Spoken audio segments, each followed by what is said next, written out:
casa. Se é você essa pessoa, levante sua mão, queremos te conhecer. A primeira vez que você está aqui dentro dessa igreja, levante sua mão, nós queremos te conhecer. Tem alguém? Tem alguém? Não? Todos da casa? Amém. Então sejam bem-vindos e aumente suas expectativas. Pai,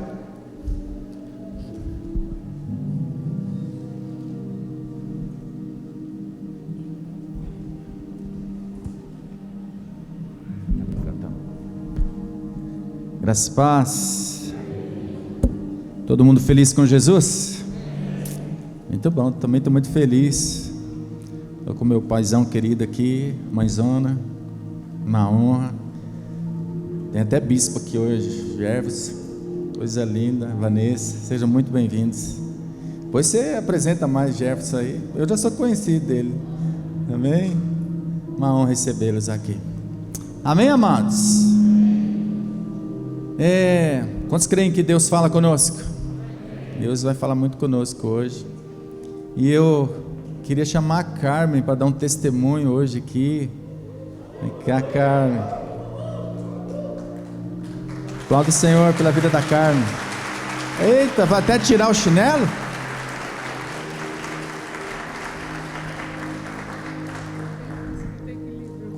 Ela disse que ela só tirou o sapato para ter equilíbrio. Você acredita num negócio desse? A Carmen é uma irmã. Quantos tem amigo que é chefe de cozinha? Então a Carmen está aqui, uma muito preciosa. E ela tem um testemunho muito especial. Está conosco desde ontem, né, Carmen? Amém. Seja muito bem-vinda à sua casa. Amém. Graça e paz, igreja. Eu estou sempre colhendo aqui, né? E assim, esse ano é um ano de colheita para mim. E eu preciso testemunhar, porque assim, só não recebe quem não quer, irmãos. A gente precisa estar ligado, né? Estar ligado no mundo espiritual, que ninguém está aqui brincando, não é verdade? No começo da pandemia, eu fui convidada para servir um jantar aqui para o apóstolo. E o pouco da palavra dele que eu ouvi, eu guardei no meu coração. Guardei não, cravei, porque quando a gente guarda alguma coisa, a gente esquece ou perde. Quando a gente crava, a gente sempre lembra.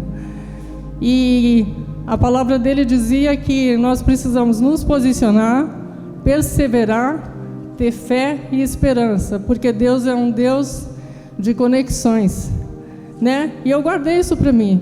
E tudo que a gente faz, vir na igreja, né? Ter pastores, fazer amigos, estar em comunhão, no trabalho, na família, tudo é um ponto de conexão para Deus. E eu preciso contar isso para vocês, assim, terem mais esperança, ficar mais atentos às coisas do mundo espiritual, porque Jesus está voltando e a gente não está percebendo, né? E eu tenho passado, assim como muita gente aqui, por muitas dificuldades nessa pandemia, né? Perdi meu restaurante, perdi minha casa, estou morando na casa da minha mãe, no quarto dela.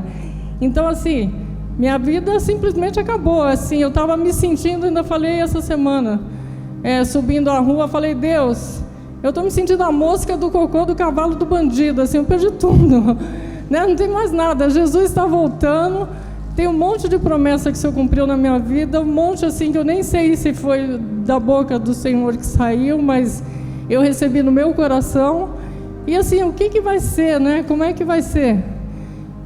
E aí eu comecei a falar com Deus, porque nessa pandemia, gente, eu aprendi a administrar centavos, sabe?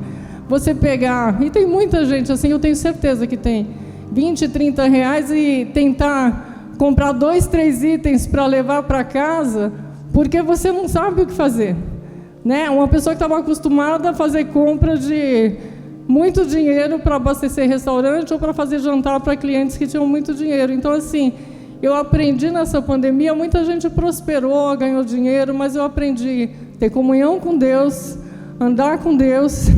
E aprendi, assim, ser mansa de coração e humilde, porque, assim, reconhecer que tudo, né? Glorificar a Deus todo o tempo, pela minha igreja, pelos meus amigos, pela minha família, pelas pessoas que Deus permitiu estar do lado da gente, né? Então, a gente precisa dar esse valor, essa é a maior joia que tem.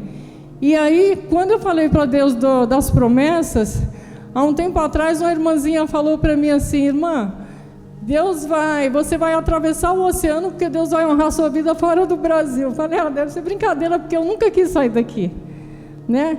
E aí, quando eu estava questionando a Deus sobre a minha situação, veio essa promessa na minha cabeça. 7 dias depois, né, eu tinha uma situação do meu marido para resolver um passaporte, né, que ele não conseguia renovar, que ele é britânico e o passaporte dele venceu e ele só consegue fazer na Inglaterra. Então, ou tinha que mandar o passaporte para alguém resolver para ele, ou ele ir para lá e a gente não tem dinheiro. Aí ligamos para uma amiga lá na Inglaterra, e aí eu falei: Elisângela, tem como você ver o passaporte do Stefano para mim? E ela falou: Carmen, eu estou no Brasil, né? Eu vou falar com o Stefano. Aí pegou e começou a conversar com o Stefano, e aí ele falou que estava muito difícil a situação. E ela falou: por que você não vem com a Carmen e passa 6 meses aqui, resolve a sua documentação e esfria a cabeça, vê se melhora alguma coisa? Aí ele falou: eu vou falar com ela. Quando foi no outro dia de manhã, eu já tinha falado: vamos, porque assim, eu não tenho opção. Aí ela ligou para ele de manhã e falou: Stefano, eu vou resolver as coisas do seu passaporte, mas fala para a Carmen que eu tenho uma amiga que tem um restaurante brasileiro na Inglaterra, num bairro brasileiro, acho que 70% da população do bairro é brasileiro, e ela precisa trabalhar, né? Então, assim, se ela quiser, a vaga está lá, ela manda o dinheiro da passagem, e para começar, assim que ela puder ir. Aí eu vou tocar um restaurante para ela, porque ela abriu uma clínica de estética e não consegue mais tocar o restaurante.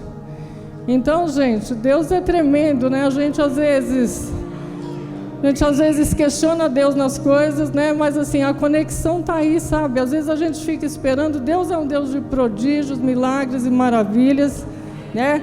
Deus é Deus de milagres extraordinários, mas Deus é aquele Deus de conexão que move uma pessoa ali, outra aqui, né? Deus está no dia a dia da gente, a gente fica procurando ver anjo, né? Existe, um dia a gente pode ver, eu também tenho vontade de ver, mas eu vejo Deus a cada minuto na minha vida, e às vezes a gente fica disperso e não percebe isso, né? Então, assim, hoje eu percebi que quando o irmão falou assim, tem alguém novo na igreja, então todo mundo está aqui e conhece a palavra de Deus, né?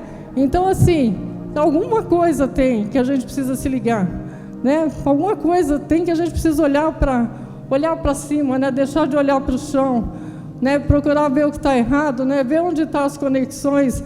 Minha vida inteira, eu conheço o pessoal há acho que 20 anos, né?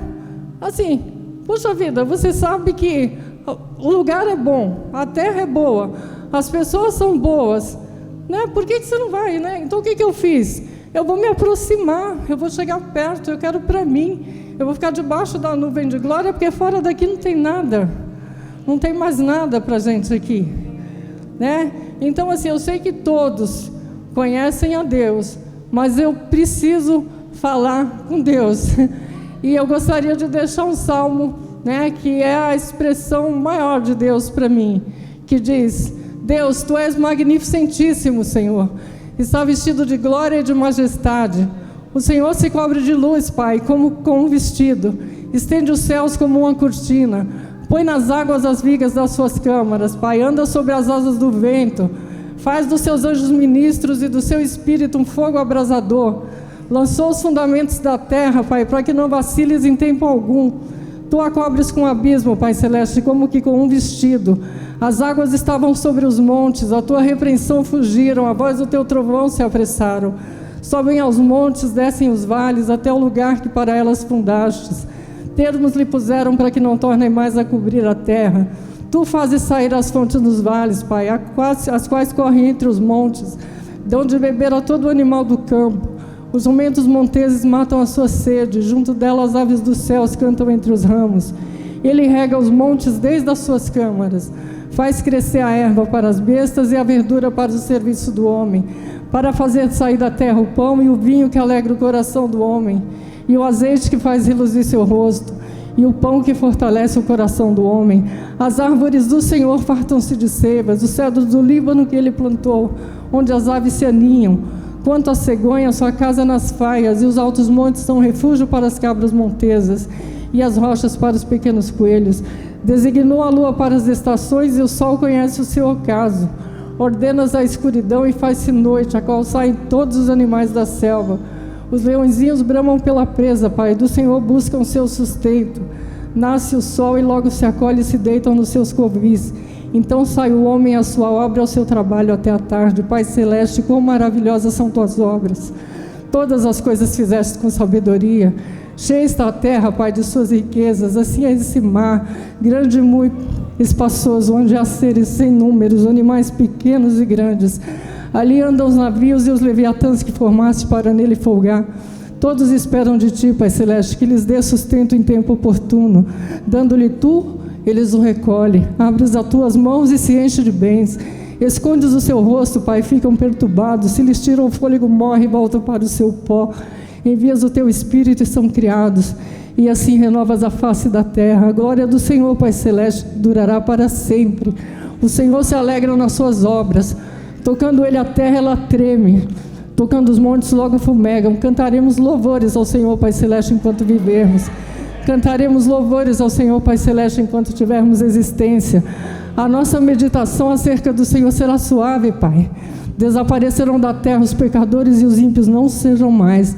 Bendizei as nossas almas ao Senhor, Pai. Louvaremos ao Senhor para sempre. Amém. Glória a Deus. Igreja, eu preciso deixar.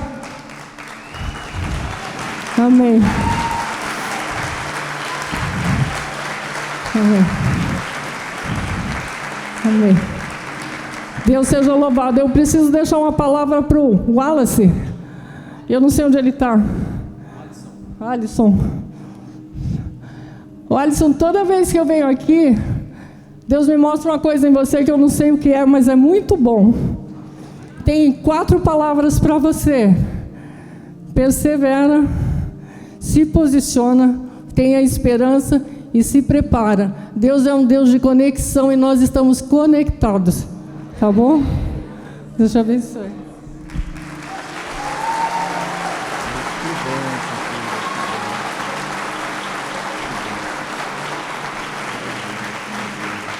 Aleluia. Esse aí eu só consegui gravar até a metade, tá? Salmo 91. Isso aí eu manjo, mas... Parabéns, filha. Isso aí. Carrega as suas palavras no coração para não pecar contra ti, não é verdade? Amém, amados? Coisa linda, que bênção. Que bênção.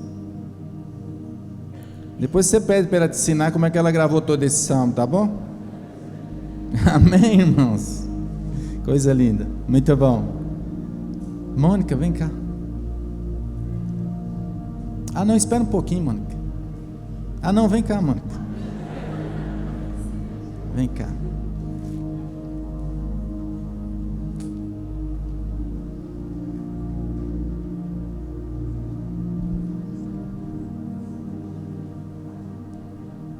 Queria chamar o apóstolo João e a Érica. Não é ainda para você pregar, hein, João? Ou não, vem só a Érica primeiro, depois vem os dois. Eu já tenho intimidade, eu posso fazer isso.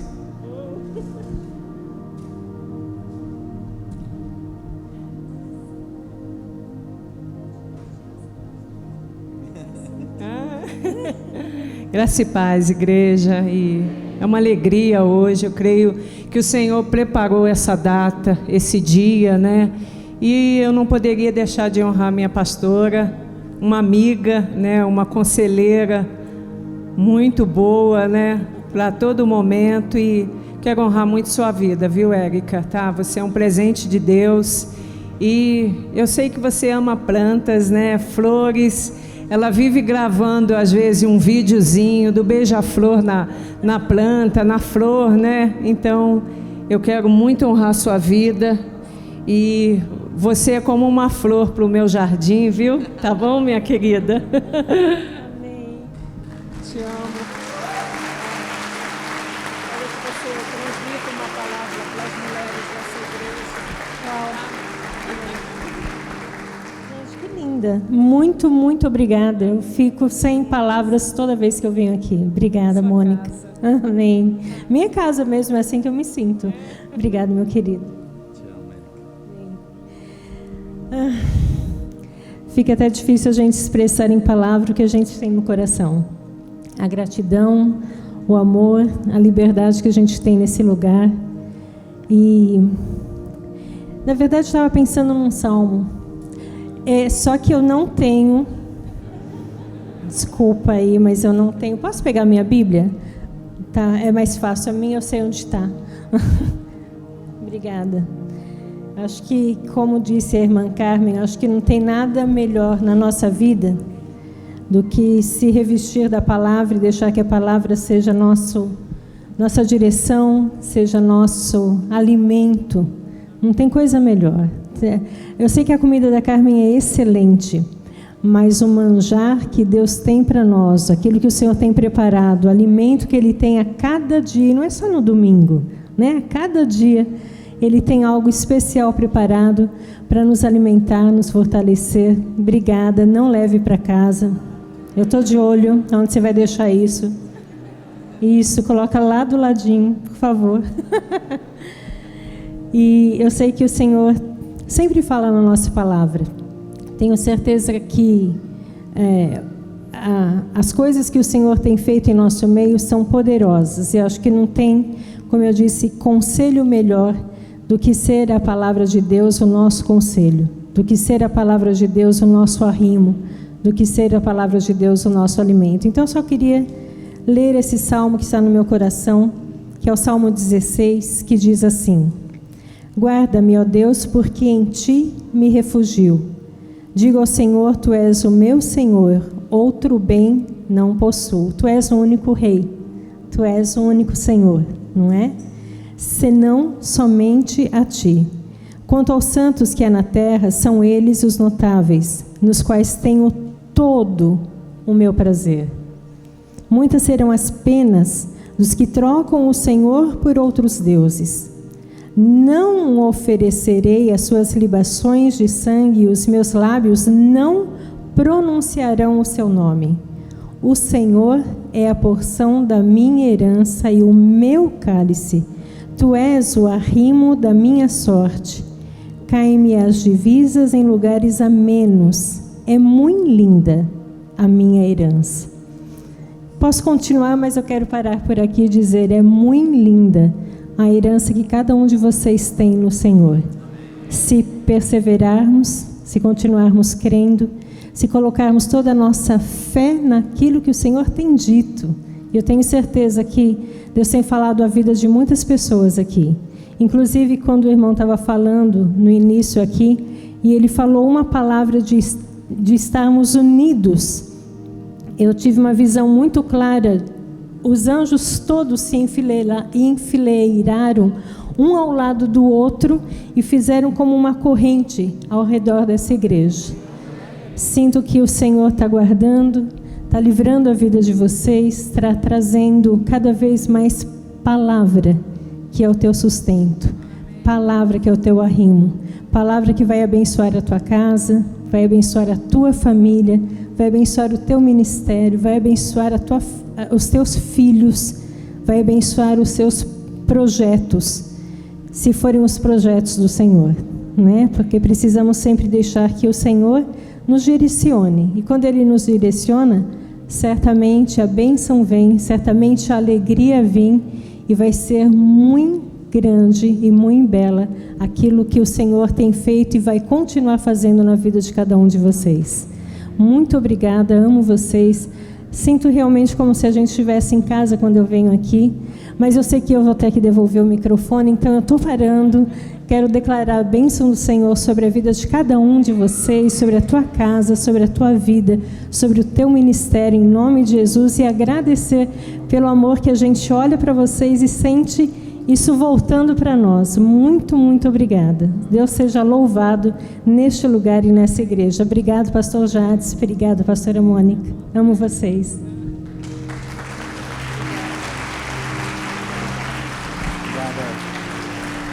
Aleluia.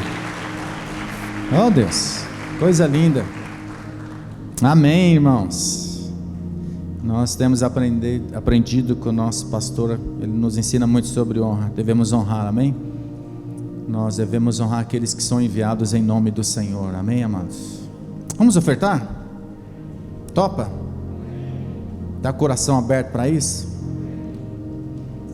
A Bíblia diz: dá e dar-se-vos-á.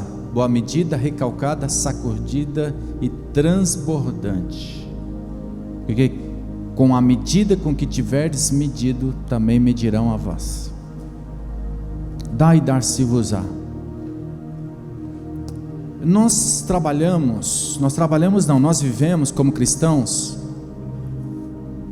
através de leis espirituais. Então existe a lei da fé. Então nós só podemos receber pela fé. Amém? Sem fé é impossível agradar a Deus. E todo crente é aquele que crê. Diga assim, amém. É a lei da fé, é um fundamento básico. Existe a lei da oração. Pedi e dar-se-vos-á.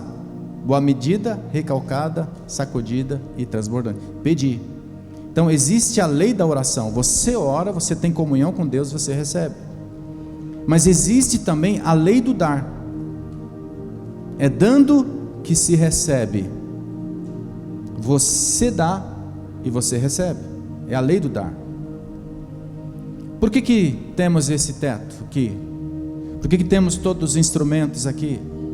Porque alguém doou, alguém deu algum dia.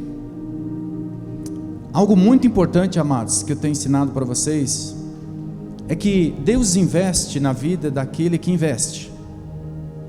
Nós podemos ser importantes para a salvação, importantes para o reino, mas podemos não ser úteis para o reino.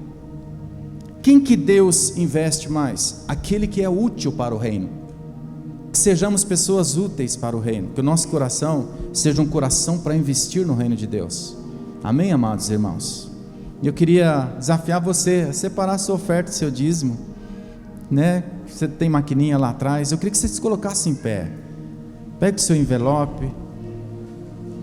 Tem um momento de você consagrar. Quantos amam o Senhor aqui? Se você sentir no coração, se o Espírito Santo tocar em você, então você traga a sua oferta, amém? Eu sinto em meu espírito que haverá uma liberação de uma unção de prosperidade aqui hoje. Sinceramente, não porque você vai dar uma oferta, mas por causa da graça de Deus sobre nós, amém? Eu queria que você pegasse o seu envelope, levantasse a sua mão e vamos consagrar, porque hoje nós queremos realmente receber aqui o nosso apóstolo, amém? Senhor, nós te louvamos nesta noite por toda a graça, por todo o dom perfeito, Pai, por toda a provisão. Senhor, nós queremos entregar diante do Senhor nossos dízimos e ofertas, com corações gratos ao Senhor. Ensina-nos a sermos generosos a cada dia, Pai. Ensina-nos a lançar sementes a cada momento, Senhor. Ensina-nos a honrar o Senhor com os nossos bens e com as primícias de toda a nossa renda, Pai. E sabemos que se encherão fartamente os nossos celeiros e transbordarão de vinhos os nossos lagares, ó Senhor. Ó Deus, receba com atitudes de louvor do nosso coração nossos dízimos e ofertas. Em nome de Jesus, diga assim, amém. Pode entregar o seu dízimo, a sua oferta. Amém. Sempre tem um envelope aí no sua cadeira, normalmente tem. Muito bom.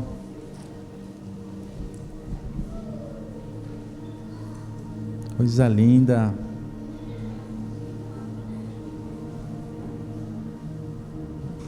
Muito bem. As crianças vão se dirigir.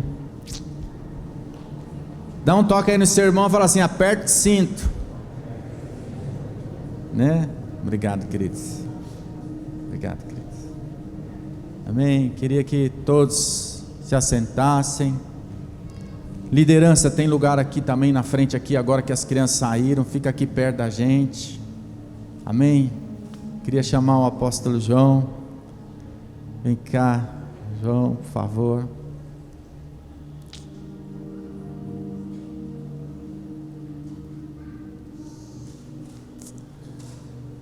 Irmãos, pensa num amigo, companheiro, parceiro, inspiração, né? Quando eu olho para um líder, eu olho para Jesus, obviamente, mas olho por aquele que Jesus tem colocado sobre as nossas vidas. O apóstolo João e a Érica têm sido um canal de bênção sobre nós, irmãos. Estamos juntos aí, praticamente desde o começo da obra. né? E eu tenho aprendido a cada dia a caminhar com Ele. Quero dizer para vocês, se nós temos recebido alguma coisa dos céus, boa parte, pode ter certeza, é por causa da graça de Deus na vida dele que tem transmitido a nós, tem transferido a nós. Eu queria que nós o honrássemos nesta noite. Queria que vocês se colocassem em pé. Amém. Eu sei que toda honra é ao Senhor, mas nós queremos louvar a Deus pela sua vida, viu, João? Viu, Eric? É uma honra tê-los aqui conosco. O Jefferson, a Vanessa. Uma honra, queridos.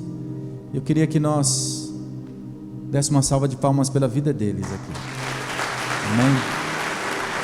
Aleluia. Amém. Louvado seja o Senhor pela vida deles. Amém.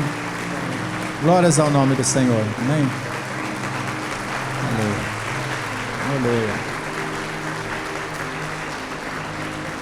Aleluia. Muito bom, queridos. Deus abençoe em nome de Jesus. Apóstolo João.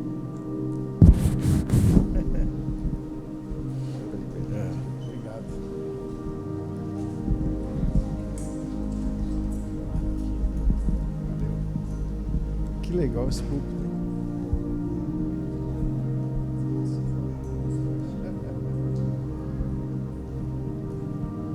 Legal isso aqui, né? Moderno. Glória a Deus. Irmãos, é sempre muito bom estar aqui. Sinto em casa, família. Na verdade tem um problema. Quando eu venho aqui eu sempre tenho um problema. Qual é o problema? Dá vontade de ficar aqui. E ficar assim, todo culto, não como pastor, mas vir sentar, receber, ficar nesse ambiente de glória, de graça. Não posso contar isso lá, né? Então eu conto aqui, só para vocês aqui. Dá vontade de ficar aqui. Sabe aquela coisa? Vamos construir 3 tendas aqui e ficar por aqui mesmo. E aleluia. É muito bom estar aqui com vocês. Bom, estou com Jefferson, Vanessa. Pensa num filho fiel, filhos fiéis, amigos, queridos amigos. Sim, de fato tem amigos mais chegados que irmãos, né? Então Jefferson e Vanessa são assim com a gente. E Jades e Mônica a mesma coisa. Há décadas a gente caminhando juntos e é aquelas coisas do céu. Deus une pessoas. Carmen falou aqui de conexões, a gente tem certeza disso. Não por nós, mas muito além de nós, é aquilo que Deus faz, é aquilo que Ele quer fazer. A gente sabe que nosso destino e propósito está ligado juntos. E como é bom, né? Como é bom ser amigos e irmãos no reino de Deus. Aleluia. Muito bom. E através deles, né? Vocês, todos, né? Eu chego aqui, eu olho para aquele homem abençoado, profético ali, eu falo, isso é a igreja, isso é maravilhoso. Então, muito bom estar aqui, amamos vocês, estamos juntos no Espírito. Lugar profético, a gente fica com vontade de profetizar, né? Eu preciso falar algumas coisas, eu sinto de falar algumas coisas que não tem nada a ver com a mensagem, mas sinto assim, tá borbulhando no meu coração. Já faz algum tempo, alguns meses, Deus começou a falar fortemente comigo sobre um novo tempo. E uma onda poderosa do Espírito que vai mexer com a nossa vida, que vai mudar a nossa vida. Eu sei que a gente tem em parte já recebido muitas coisas de Deus, do Espírito, do poder de Deus, mas senti que Deus começou a falar de uma forma muito clara, muito direta, de coisas que Ele quer e vai fazer neste tempo com a igreja. E quando eu estou ouvindo isso, eu estou, claro, fazendo uma leitura inicial para nós lá no Verbo Vivo, né? Eu estou à frente de uma igreja local e pensando, Senhor, faz alguma coisa com a gente, com os pastores, com a liderança, precisamos da Tua direção. Passamos, como todos, esse processo de pandemia, quais são as lições de Deus, o que Ele quer falar, o que Ele quer fazer. E já faz alguns meses que começou a vir reiteradamente no meu coração algo, eu vou fazer algo novo. Deus falando, e recebemos palavras proféticas em outros lugares de irmãos. Uma dessas foi em Curitiba, a gente estava numa reunião lá e o primeira vez que aquele grupo de pastores se reuniu, então nós não nos conhecíamos, a não ser por internet, outros meios, irmãos muito queridos, experientes em Deus, né? Gente de cabeça branca, já com 80 anos, e foi um irmão, um americano, ministrar a palavra. Era a primeira noite de conferência, e ele, antes de ministrar, nós tivemos um período de louvor, e ele foi começar a ministração e nem nos conhecia, e ele falou: olha, antes de ministrar eu preciso entregar uma palavra. E ele veio até mim e começou a falar tanta coisa do que Deus ia fazer. Eu falei: eu vi vocês e eu tive uma visão assim, e eu vi vocês colhendo com colheitadeira. Vocês já colheram muito no passado com foices, mas vocês estavam numa colheitadeira e colhendo muito. E começou a falar tanta coisa.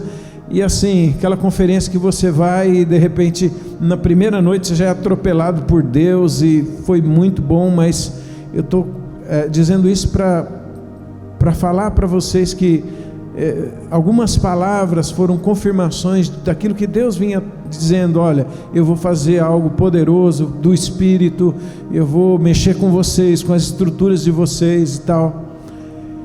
E eu estou assim, orando por isso, perseguindo isso, ouvindo isso, tentando discernir isso, e obviamente tentando entender como mergulhar dentro disso. E aí, um outro momento foi uma conferência que teve em São José dos Campos. A gente até se encontrou lá, né? Sim, sem combinar. E de repente o Jades, era uma conferência grande, igreja da cidade, o Randy Clark estava lá com a equipe dele. O Jades posta alguma coisa e eu olho e falo: peraí, eu estou aqui também. E aí tinha muita gente, a gente acabou se encontrando lá. Foi um tempo muito bom, e era uma conferência de alguns dias. Eu pude ir só naquele dia, naquela sexta-feira, era uma sexta-feira, mas foi também aquele lugar que você vai e volta estranho. Já aconteceu isso com você? Você vai num lugar e volta estranho para casa. Você sabe que Deus falou com você, te tocou, e você está tentando entender as coisas de Deus. E eu fui com alguns pastores, amigos, e voltamos, e a gente sabia que Deus tinha nos tocado, que Deus tinha falado com a gente.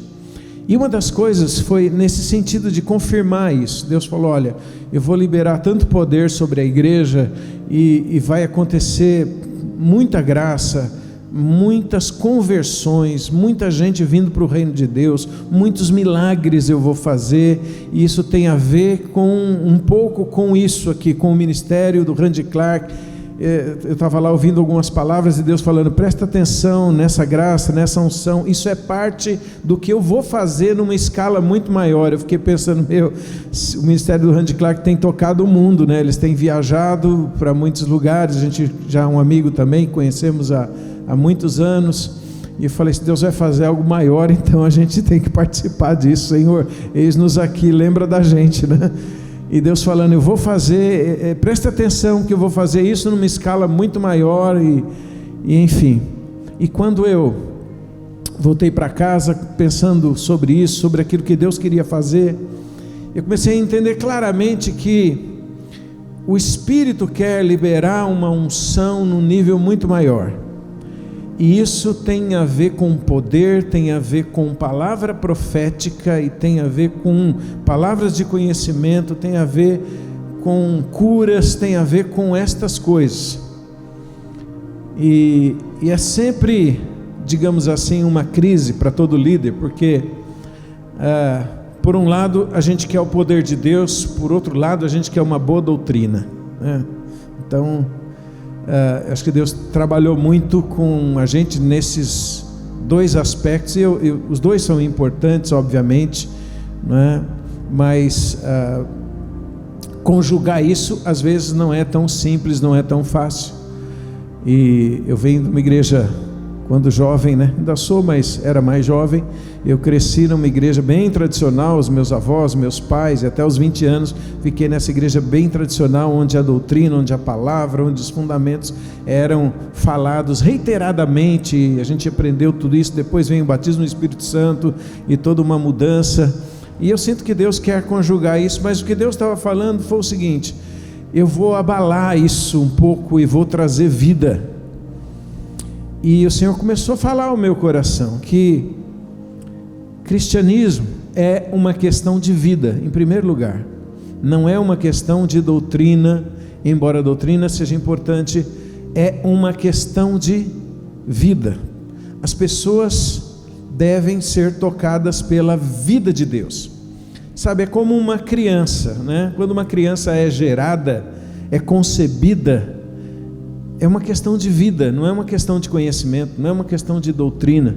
Ela vai aprender muitas coisas depois e deve aprender ao longo da vida dela, mas o que gerou aquela criança, o que formou, o que a fez nascer foi a vida. Cristianismo é uma questão de vida, e ultimamente eu tenho ouvido isso de Deus muito e tenho pensado, meditado, questão de vida, vida, vida, vida, e Deus começou a falar muito fortemente no meu coração: eu vou usar a igreja toda para liberar vida. E eu fiquei pensando: Deus, como é que vai ser isso? E Deus começou a falar comigo: olha, tem algumas barreiras que você precisa trabalhar, que você precisa remover, e entender o seguinte: eu vou liberar a minha vida e vocês devem estar abertos para transmitir vida e receber vida de qualquer pessoa, da igreja, do corpo, né? Aquela coisa, ninguém conheçamos segundo a carne, mas conheçamos pelo Espírito. Então o que eu senti Deus falando é que Ele vai usar a igreja, crianças, adolescentes, jovens, velhos. Os velhos são mais difíceis, né? Que são, né? Tem um ditado americano que diz que não se ensina truque novo para o cachorro velho. E é mais assim, os velhos são mais difíceis, mas Deus vai usar os velhos também, porque eles vão dar muito fruto. Deus vai usar a igreja liberando vida, liberando vida, liberando vida. E eu falei: ok, Senhor, nós queremos isso. E Deus me levou a pensar muito sobre o ministério do Randy Clark, já que a gente estava naquela conferência,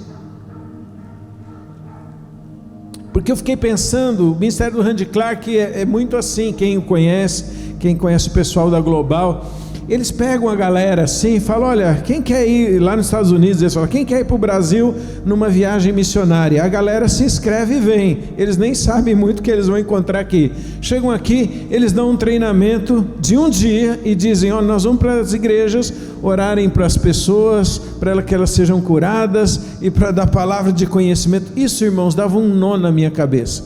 Eu ficava pensando: como é que alguém de repente está lá nos Estados Unidos, a gente não sabe como é que é a situação dessa pessoa, se está na igreja, se não está, se está conectado, se não está, e paga uma passagem, vem numa viagem missionária, chega aqui, recebe o treinamento de um dia, e Deus usa aquela pessoa.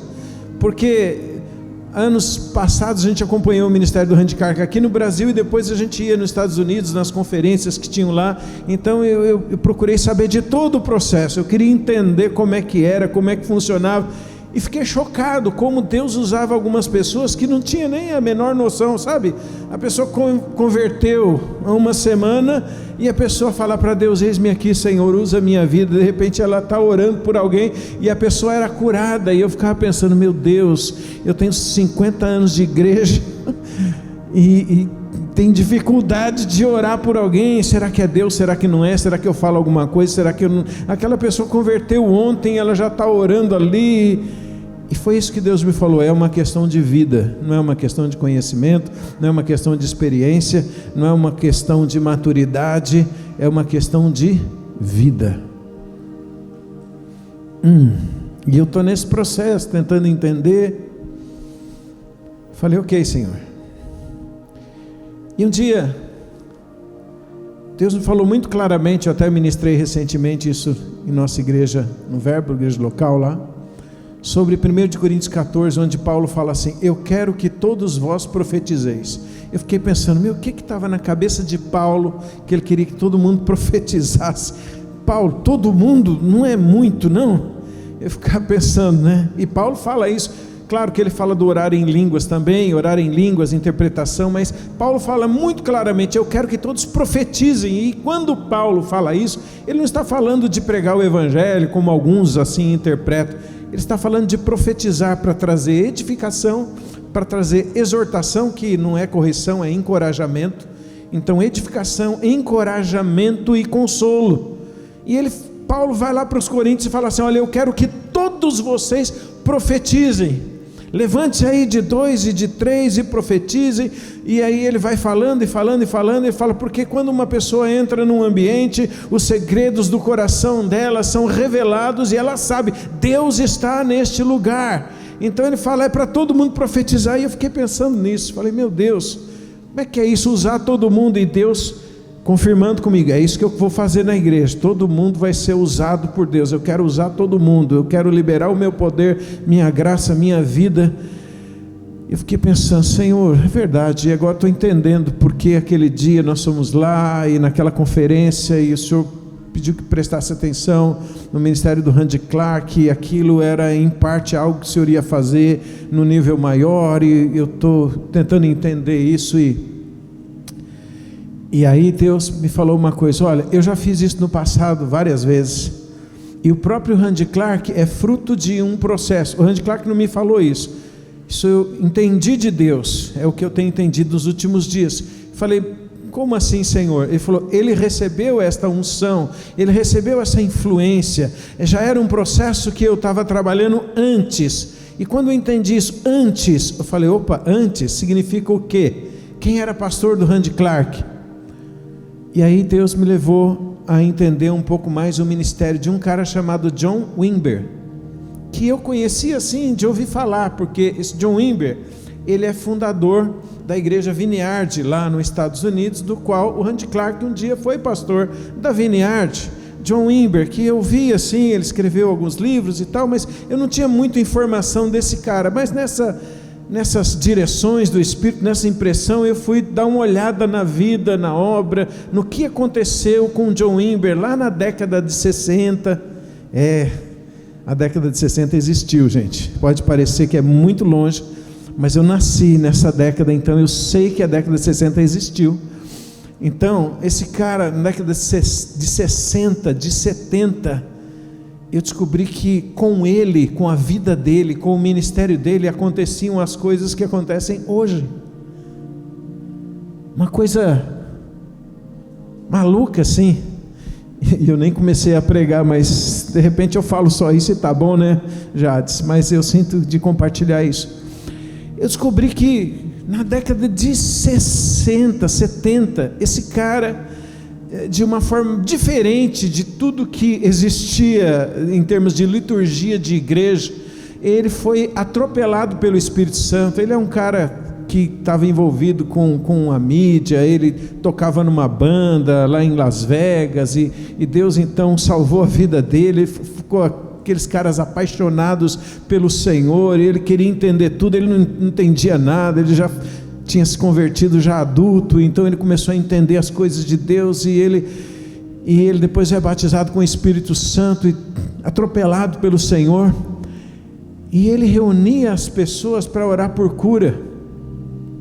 Sabe o que ele fazia naquela época? Ele subia,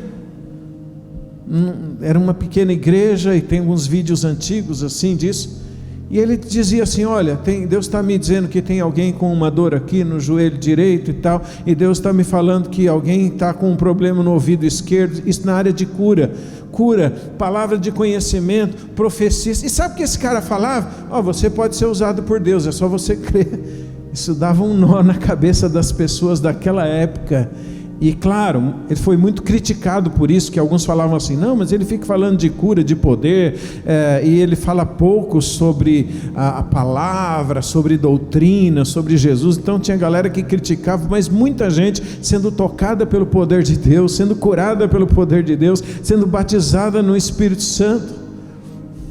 Sabe, coisas que algumas igrejas recentemente, alguns grupos têm praticado, como caça ao tesouro, né? Já ouviu falar de caça ao tesouro, evangelismo de poder, essa coisa. O cara fazia lá em 1970, em 60, essa coisa começou com ele. Eles oravam e Deus falava, olha, vai atrás da pessoa de camisa amarela, que eu tenho uma palavra para eles. Iam e falavam isso para a pessoa, e ela era tocada por Deus. O cara chegava e dizia, olha, eu estava orando e Deus me mostrou uma pessoa que parece ser você, e então eu vim aqui te procurar e achei você, e se você quiser eu oro por você, porque eu creio que Deus vai tocar a sua vida. E a pessoa está ali Tá, então ora, e a pessoa orava e ela era tocada e a vida mudava e a pessoa se convertia e chamava toda a família. O que é isso? É o Espírito de Deus se movendo com poder, livremente, trazendo palavras proféticas, trazendo palavra de conhecimento, trazendo sinais, prodígios, maravilhas, as pessoas sendo tocadas primeiramente por vida. Guarda isso, primeiramente por vida. Sabe o que é ser tocado primeiramente por vida? É tipo aquele cara de João capítulo 9, ele era cego e Jesus vai e toca nele e passa lama nos olhos dele e fala: vai lá, lava-te no tanque de Siloé. E ele foi, lavou-se, voltou vendo. E aí os religiosos perguntavam: quem te tocou? Quem te curou? Quem é que fez isso com você? Você nasceu, você era cego de nascença, agora você está enxergando. Ele falava: eu não sei. Quem é esse cara? Quem é esse Jesus que te curou? Ele dizia: eu não sei, eu só sei uma coisa: eu era cego e agora eu vejo. Isso deu um nó na cabeça dos fariseus. Mas como ele pode fazer isso? Então não é você. Ele dizia: sou eu mesmo. Eu não sei, eu só sei que esse cara chamado Jesus, eu era cego e ele colocou lama nos meus olhos e falou: vai ali no tanque, se lava. Eu fui, me lavei e comecei a ver. E o que é que você diz desse Jesus? Eu sei o seguinte: ele deve ser profeta. Não, ele não é profeta. E expulsaram ele até da sinagoga. A única coisa que esse cara sabia era o seguinte: eu só sei de uma coisa, eu era cego e agora eu vejo. Esse cara foi tocado por vida. Foi tocado por vida. Jesus tem uma conversa com os fariseus, para variar, nos religiosos da época, que ele, João capítulo 5, lá pro verso 40, 39 e 40, ele diz assim: olha, eu entendo, Jesus falou, vocês examinam as escrituras, porque vocês creem que a vida está na escritura, ou seja, na letra. Porque os fariseus eram assim, eles davam muito valor para as escrituras, eles liam e reliam e continuavam lendo, e eles andavam nas praças recitando as escrituras, e eles escreviam trecho das escrituras e penduravam nas roupas, e eles viviam recitando a palavra para lá e para cá. Eles diziam: nós sabemos, nós conhecemos as escrituras, nós temos a doutrina certa, nós temos o conhecimento de Deus. E eles eram referência da época para toda doutrina, para todo entendimento. Jesus falou: olha, sabe qual é o problema? Vocês examinam as escrituras porque vocês creem que a vida eterna ou a vida está na escritura, na letra. Qual é o problema? Jesus disse: vocês não querem vir a mim para terdes vida. Eles ficaram chocados, porque Jesus falou assim: vocês não conheceram a palavra de Deus, a palavra não está em vocês. Ele: como não? Esse cara não fazia outra coisa a não ser estudar as escrituras.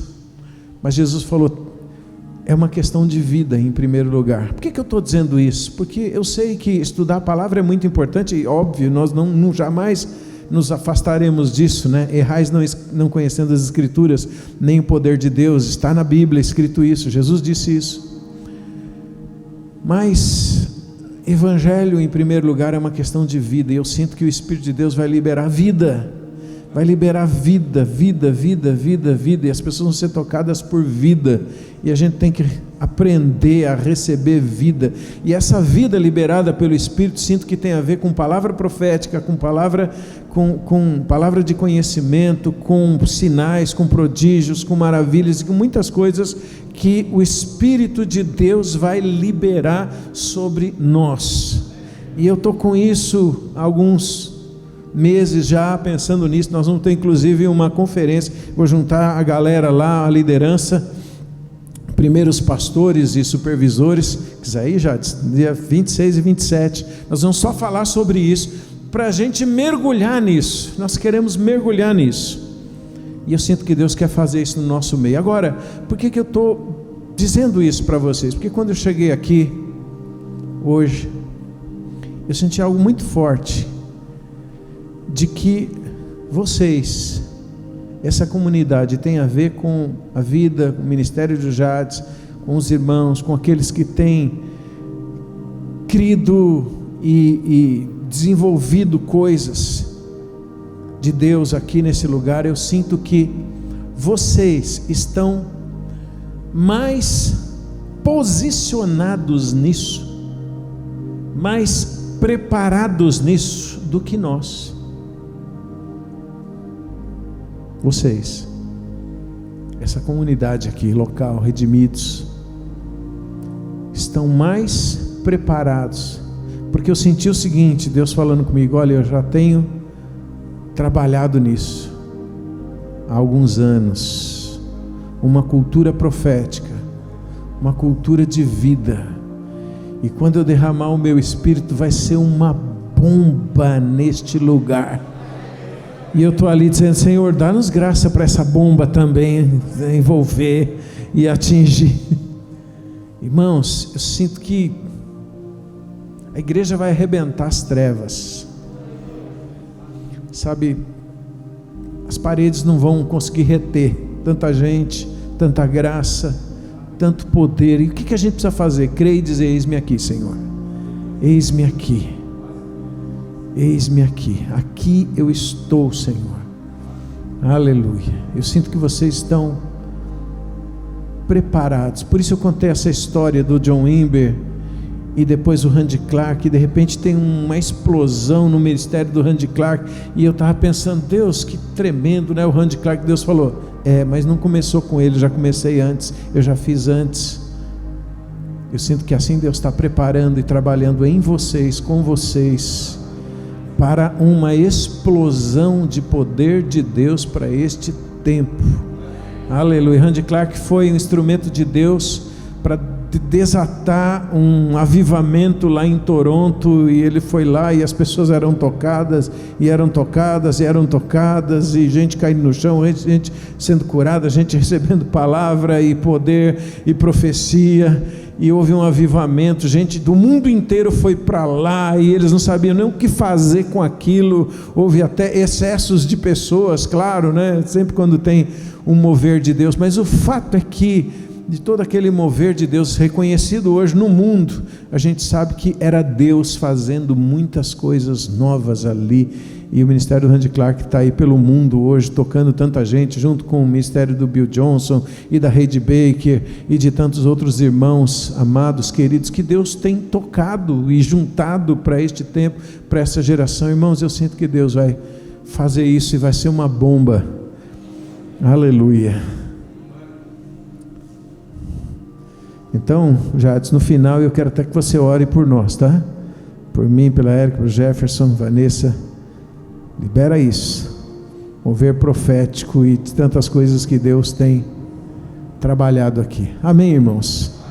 Receba isso, guarda isso no seu coração, mas especialmente julgue isso com o teu espírito e não perca. Não perca. Carmen falou uma coisa preciosa: como é importante se conectar. Sabe, é o lugar, é o processo. Quando vem a ação do Espírito Santo, a gente tem que estar no lugar certo, dizendo: Senhor, eis-me aqui, né? Jesus falou para os discípulos no Novo Testamento: permaneçam reunidos, fiquem lá em Jerusalém, e o Espírito virá. E veio. Eles estavam lá no lugar, preparados, esperando, e veio, e foi poderoso, e continua vindo. Ondas do Espírito poderosas.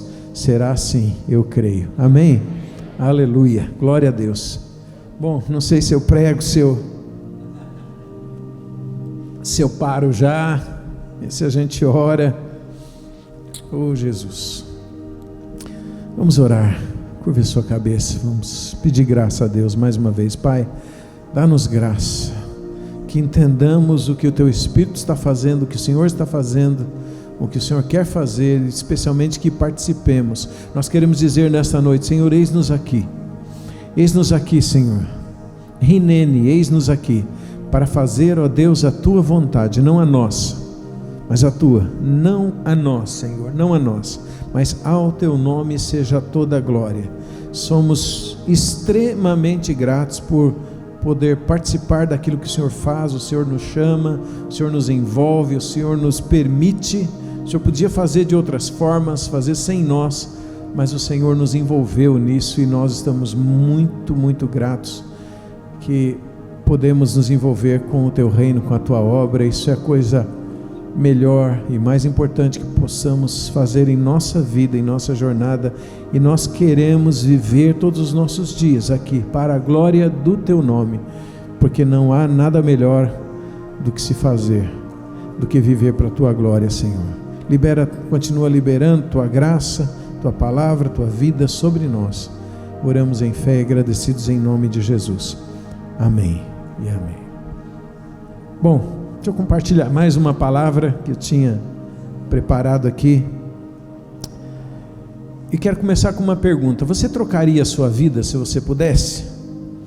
Se você tivesse a oportunidade de trocar a sua vida, de viver de uma forma totalmente diferente, você trocaria? Alguns talvez vão dizer: eu trocaria. Eu preciso de uma nova vida. Eu preciso de uma vida diferente, né? De repente tem gente pensando assim: minha vida está tão difícil ultimamente que, de fato eu preciso de uma... Eu trocaria por uma outra vida. Às vezes lutas, problemas, dificuldades nos assolam tanto que a gente fica pensando: Deus, faz uma outra coisa, né? Ou por que isso? Por que tantas dificuldades, tantas lutas, tantas aflições? Enfim, talvez outros dissessem assim: não, eu não trocaria minha vida não, minha vida está boa. Não está tão boa talvez, mas está, né? Eu tenho, uma família, eu tenho emprego, eu tenho um trabalho, eu tenho algumas coisas legais, tem as lutas também, mas acho que está legal. Não trocaria a minha vida. Bom, a gente percebe que a vida não é tão linear como a gente imagina. A vida pode mudar de um momento para o outro, de uma hora para outra, de um segundo para o outro. Muda. Pronto. Você acorda de manhã pensando, tendo sonhos, planos, projetos, e pode ser que à noite seja já uma outra coisa. Quem é que sabe? Ninguém sabe. Ninguém sabe, só Deus. Deus conhece todas as coisas. Ele é onisciente, conhece tudo. Nós não conhecemos, Ele conhece todos os dias. Então, só Ele sabe. Mas o fato é que a vida não é linear. Ou seja, quem de repente tem aparentemente uma vida boa, pode deixar de ser boa de um momento para o outro. Às vezes a pessoa tem dinheiro, fama, saúde, tudo, e de uma hora para outra já não tem mais. Ou não tem mais a saúde, ou não tem mais o dinheiro, ou não tem nada. Às vezes não tem nem a vida. Pode mudar? Pode mudar, sim. Por quê? Porque a vida não é linear. Assim também como alguém que tem uma situação muito difícil pode mudar de uma hora para outra? Sim, pode. A vida não é linear. Então, tá boa, pode ficar ruim, tá ruim, pode ficar boa. Mas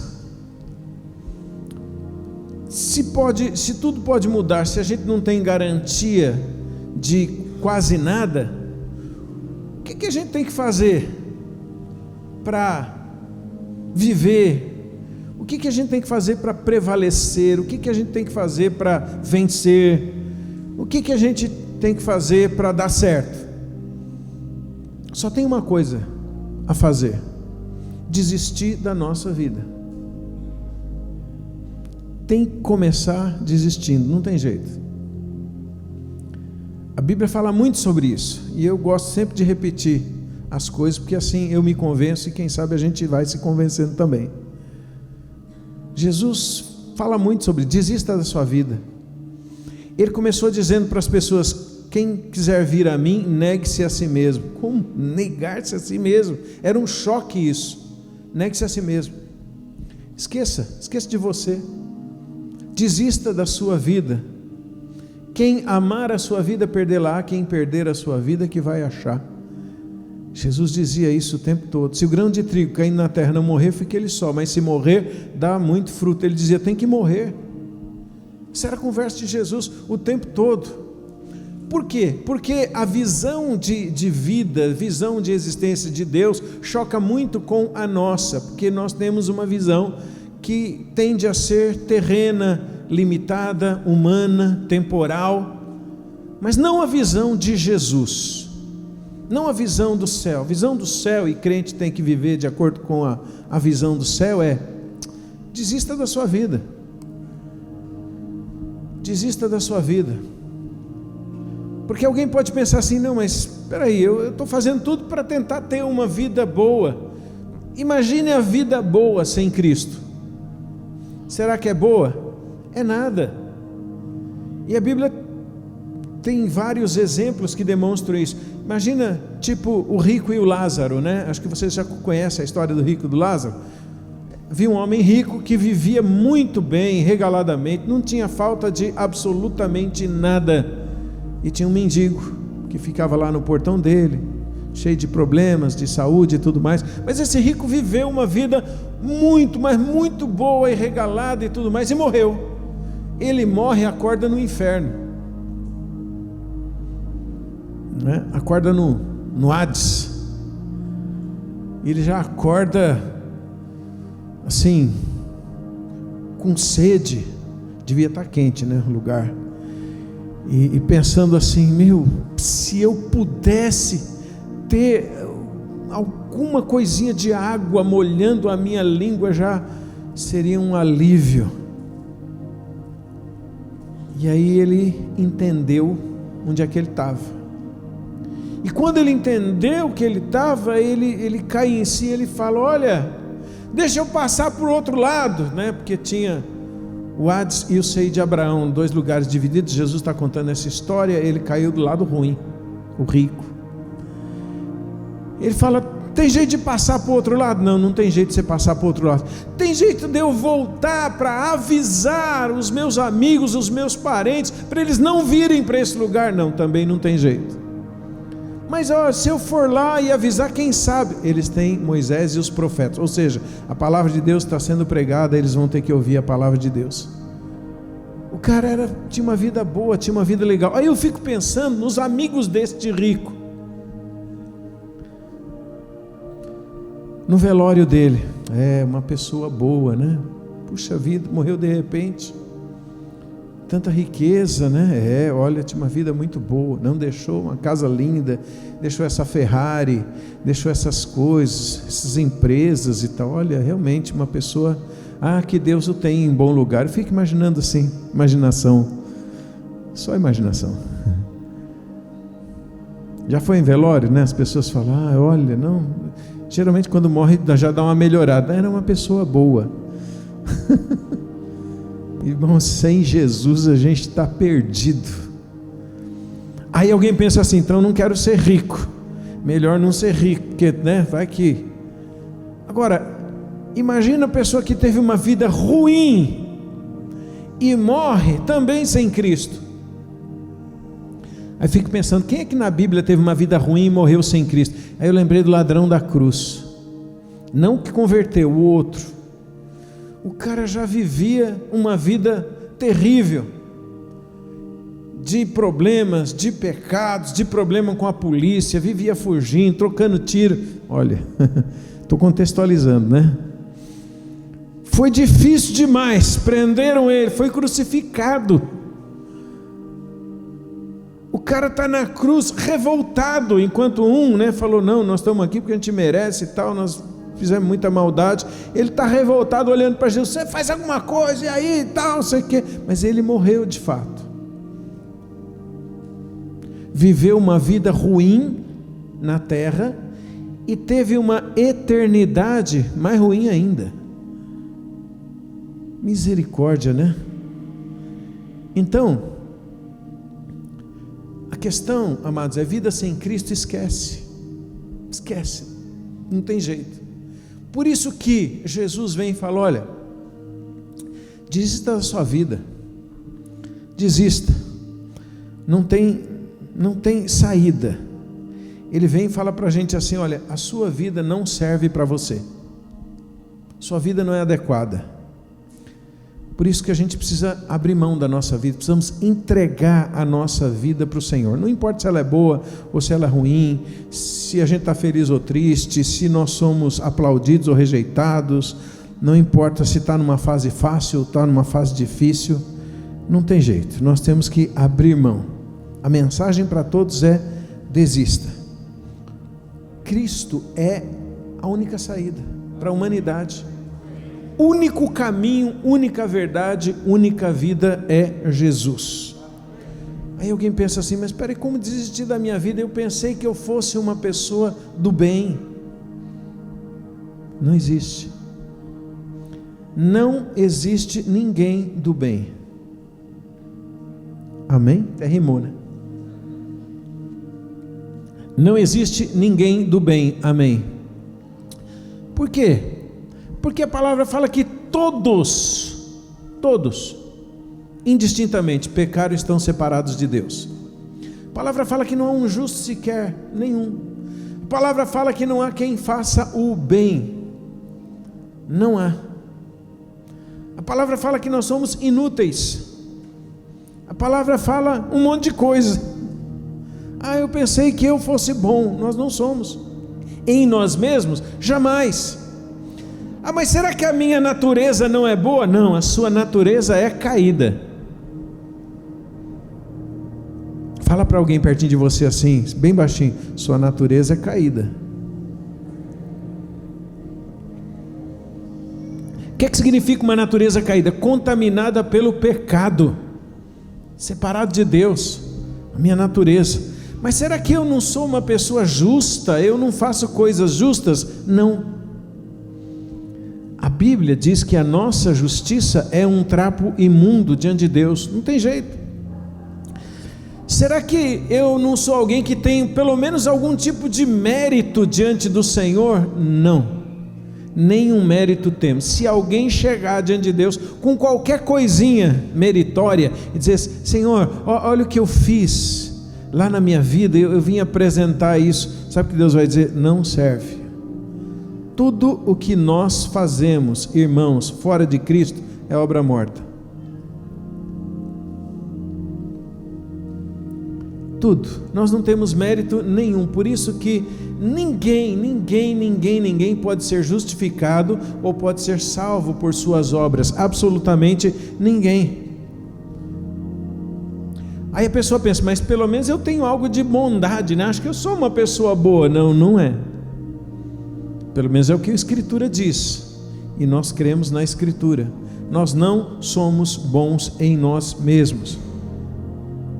Mas e esse mundo não tem coisas boas? Não, o mundo jaz no maligno.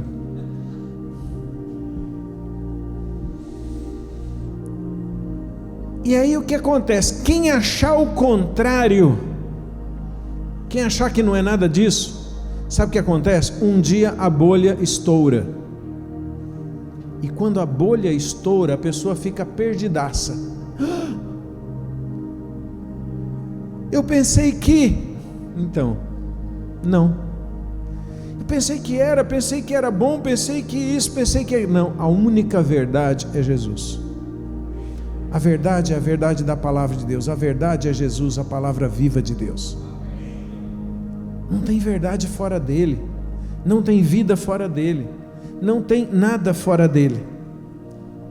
Por isso que a gente precisa conhecer a verdade é a palavra, e é ela que nos livra, que nos liberta de nós mesmos, da nossa própria vida. Jesus certa vez falou isso, né, para os religiosos de novo, João capítulo 8, bem conhecido, né, 32, conhecereis a verdade vos libertará. Eles ficaram indignados com Jesus. Como assim? Que história é essa? Verdade vos libertará. Ninguém está preso a isso. Aqui você fala que nós temos que ser livres. Livres de quê? Nós não estamos presos. Jesus falou: vocês cometem pecado, então vocês são escravos do pecado, vocês estão presos pelo pecado. Por isso eu disse que vocês precisam ser livres. Nós não somos escravos de ninguém. Eles disseram: nós somos descendentes de Abraão. Jesus falou: se vocês fossem descendentes de Abraão, vocês tinham que praticar as obras de Abraão. Eles já começaram a ficar estranhos. Opa, como assim? Aí Jesus fala abertamente, João 8, verso 44: vós tendes como pai o diabo. Pensa um religioso ouvindo isso. Se ele tivesse uma arma ali, descarregava. Pá, pá, pá, pá. Né? Alguns estão com uma pedra assim: eu vou dar uma pedrada na cabeça desse cara.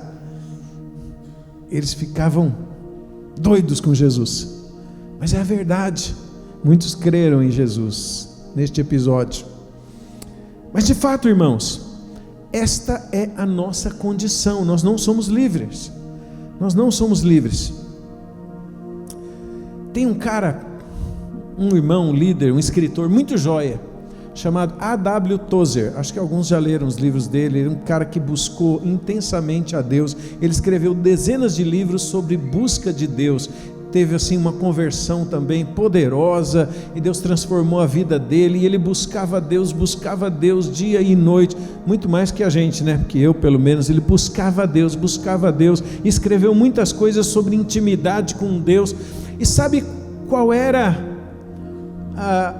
o princípio de vida dele? Uma vez ele estava dando uma entrevista, perguntaram assim: qual é o seu princípio de vida? Se você fosse resumir numa palavra, né, Tozer, agora que você escreveu tantas coisas sobre Deus, sobre a presença de Deus, ele dizia: o meu princípio de vida é o seguinte: tudo está errado até que Deus conserte.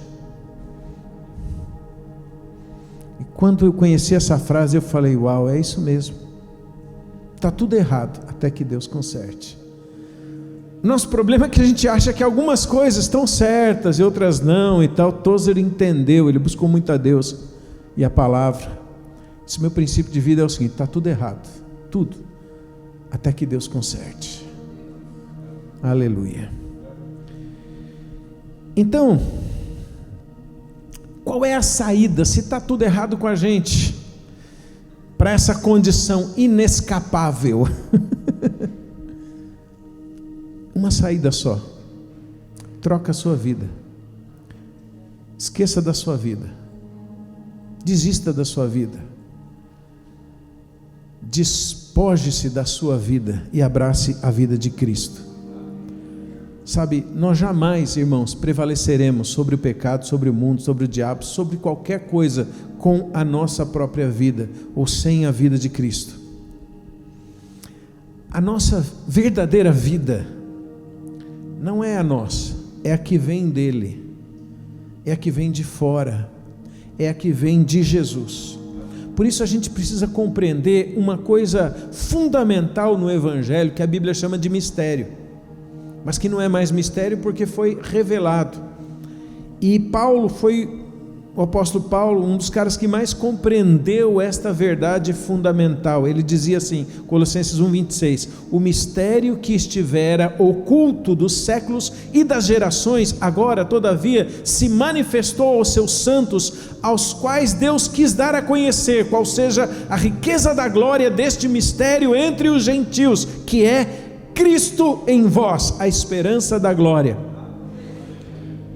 Paulo estava dizendo: olha, em outros séculos, em outras estações, em outros momentos da história, eles não compreenderam essa verdade fundamental. Qual a verdade fundamental que foi revelada a nós, gentios? Nem éramos judeus, fomos aceitos, recebidos por Deus. A verdade fundamental é Cristo, Cristo em você. A vida de Cristo em você, não é a sua vida mais. Não é mais a sua vida, é a vida de Cristo. A vida de Cristo habita em nós, a vida de Cristo está operante em nós, a vida de Cristo age em nós, a vida de Cristo quer comandar, quer dominar a nossa vida. Então nós precisamos, irmãos, cada vez mais compreender esse conceito de Cristo em nós. Deus olhou para o mundo, para as nossas vidas, e viu que a gente estava naquela condição, né? Depravado, sem esperança, sem Deus, mortos nos nossos pecados. Então Deus, através de Cristo, já tinha bolado um plano desde a eternidade. E o plano consiste basicamente em 2 aspectos. Vou resumir aqui o grande plano de Deus. Cristo morrer por nós, e Ele precisava morrer por nós para pagar o preço dos nossos pecados. Então Ele morreu por nós, e Cristo vivendo por nós ou através de nós. Cristo morreu por você e por mim para viver por você e por mim. Morreu por nós para viver por nós. Então, a gente pode dizer em outras palavras que todo o plano de Deus foi para nos livrar da nossa própria vida e para que tivéssemos acesso à vida de Cristo. Deus quis fazer um caminho e fez para que tivéssemos acesso à vida de Cristo. Se a gente for olhar para a Bíblia, para os vários assuntos bíblicos sobre esta ótica, nós vamos sempre chegar na mesma coisa, a vida de Cristo. Por exemplo, se a gente for falar da obra da cruz, o que fala a obra da cruz? Olha, Ele pagou o preço dos nossos pecados na cruz, amém? Ele morreu, e a Bíblia fala que nós morremos junto com Ele. O plano de Deus revelado no Novo Testamento é: Cristo morreu e nós morremos junto com Cristo. Cristo ressuscitou e nós ressuscitamos juntos com Cristo. A questão é: com que vida? Com uma nova vida, não com a mesma. Por isso que a palavra fala para nós despojarmos, tirarmos o velho e nos vestirmos do novo, nos vestirmos de Cristo, nos revestirmos de Cristo. Por quê? Porque o plano de salvação é esse: Ele morreu e nós morremos, Ele ressuscitou e nós ressuscitamos, não com a nossa vida ressurreta, mas com a vida dEle. Nós ressuscitamos com a vida dEle. Se a gente for falar de novo nascimento, o que é o novo nascimento? Ora, é você morrer e nascer de novo, né? Lembra da história? Nicodemos foi lá para Jesus e perguntou: o que eu faço para para herdar a vida eterna? Jesus falou: você precisa nascer de novo. Como eu vou nascer de novo? Já sou um homem, vou entrar na barriga da minha mãe. Não, você precisa nascer da água e do Espírito. O que significa isso? Você morre para você mesmo e você renasce com a vida de Deus, não mais com a sua vida. Novo nascimento é receber a vida de Cristo, para viver com a vida de Cristo. Então o novo nascimento cai na mesma situação. Se a gente for falar de batismo, ora, batismo é um dos sacramentos que Jesus deixou para a gente praticar. O que fala o batismo? A pessoa é colocada na água e ela está dizendo ali: eu estou morrendo para a minha vida antiga. E quando ela é tirada da água, ela fala: eu renasci para uma vida nova. Mas não é a mesma vida, já é uma outra vida, a vida de Cristo. Não é mais a mesma vida. Se a gente for falar da ceia, né? Geralmente as igrejas tomam a ceia juntos, uma vez por mês. Então, se a gente for falar da ceia, a ceia fala o quê? Da nossa união com Cristo. A ceia fala do fato de que nós participamos da vida de Cristo. Não mais da vida velha, mas da vida de Cristo. É a nossa união com Cristo para participar da vida de Cristo. Se a gente for falar de Jesus como o Senhor, o que é senão o governo da vida de Cristo em nós? Então todas as coisas apontam para este mistério: a vida de Cristo, a vida nele. A palavra diz em Colossenses 3: porque morrestes e a vossa vida está escondida em Deus, em Cristo Jesus. Paulo dizia o tempo todo: vocês já morreram. E esse conceito é difícil da gente compreender. Por quê? Porque o mundo quer nos lembrar o tempo todo: viva. O mundo diz para você: viva os seus sonhos, viva você, viva a sua vida, comande a sua vida, governe a sua vida, tome as suas próprias decisões, abrace a sua vida, suas regras, viva, não desista, né? Essa frase, não desista dos seus sonhos, eu acho que é a frase mais repetida por todo mundo por aí, na internet o tempo todo, né? Nos treinamentos o tempo todo: não desista do seu sonho, não desista do seu sonho. Qualquer pessoa que faz sucesso nos esportes, por exemplo, foi campeão de alguma coisa, quer falar alguma coisa, eu gostaria de dizer para todo mundo: olha, não desista dos seus sonhos. A pessoa faz sucesso na música, e aí, o que é que você fala para os seus seguidores? Eu quero dizer para você: não desista dos seus sonhos, porque eu não desisti dos meus, e agora eu estou aqui. Qualquer área de sucesso, a pessoa vai repetir isso: não desista dos seus sonhos. Aí vem a Bíblia e fala: desista.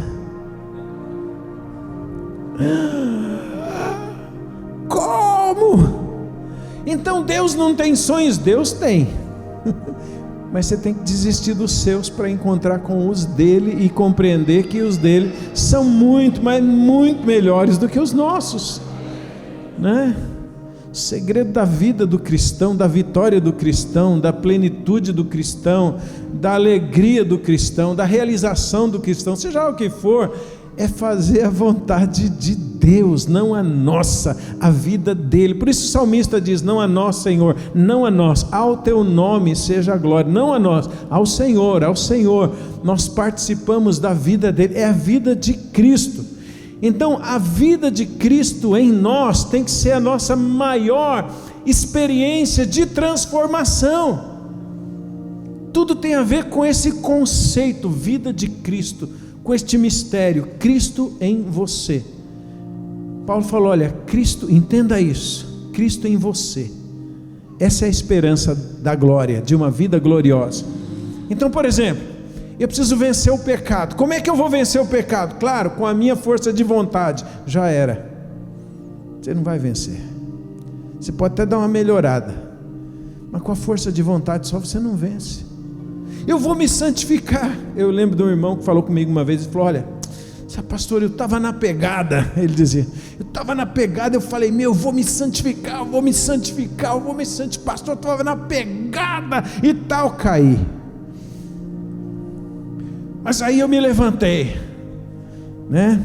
Cair é do homem, levantar é de Deus. Tem essas frases também por aí. Levantei, eu fui na pegada de novo, caí de novo. Mas aí eu falei: não vou na pegada, porque dessa vez eu acho que eu não orei direito, não fiz alguma coisa certa, vou na pegada, eu caí de novo. E ele falou: pastor, eu caí de novo, agora eu já não sei mais se eu sou cristão, se eu não sou, se existe, se não existe, não sei o que e tal. Eu fiz de tudo, qual é o problema? Eu falei: você fez de tudo. Cara, com a sua força de vontade você não se santifica. Qual é o segredo? A Bíblia diz: Cristo é a nossa santificação. A vida de Cristo, tem que desistir da sua. Nem tenta combater a carne com carne.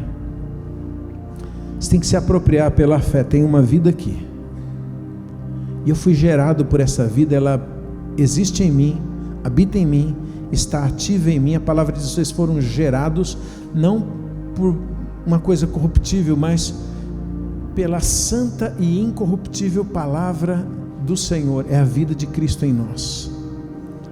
Então, para vencer o pecado, a gente precisa dessa mudança, vida de Cristo. Eu preciso me apropriar da vida. A vida de Cristo é que é santa, e eu preciso permitir que a vida de Cristo vença o pecado em minha vida.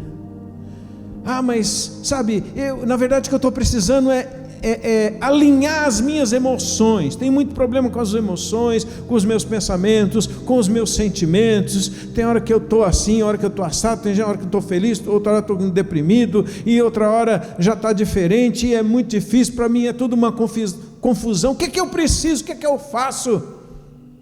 Vida de Cristo.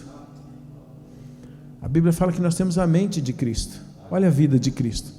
Troca suas emoções começa a crer na vida de Cristo, que alinha todas as coisas. A vida de Cristo nos dá o entendimento correto, a perspectiva correta, o nível correto, o equilíbrio correto, tudo, vida de Cristo. A mesma coisa com sonhos e planos. Eu tenho sonhos, tenho os planos. Ok, pode ser que alguns dos seus sonhos e planos sejam os de Deus, e alguns não. A gente tem que colocar tudo na presença do Senhor. Senhor, remove o que não é, não seja. O que não é, eu não quero que seja, porque eu vou perder tempo com essas coisas.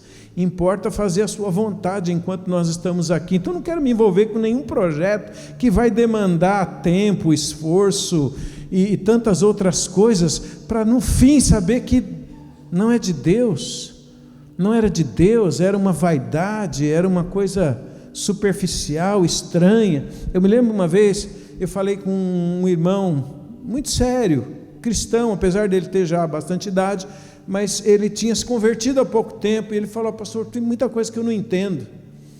Ele falou: olha, eu fui um bom filho, né? Começou dizendo, eu fui um bom filho, e ele estava falando a verdade. Respeitei os meus pais. Depois eu comecei a trabalhar muito cedo, terminei meus estudos, e aí eu comecei uma carreira, depois eu constituí família, depois eu montei uma empresa, e ele foi falando um monte de coisa que ele tinha feito na vida. E ele falou, sabe, mas agora, olhando para trás, algumas coisas simplesmente evaporaram.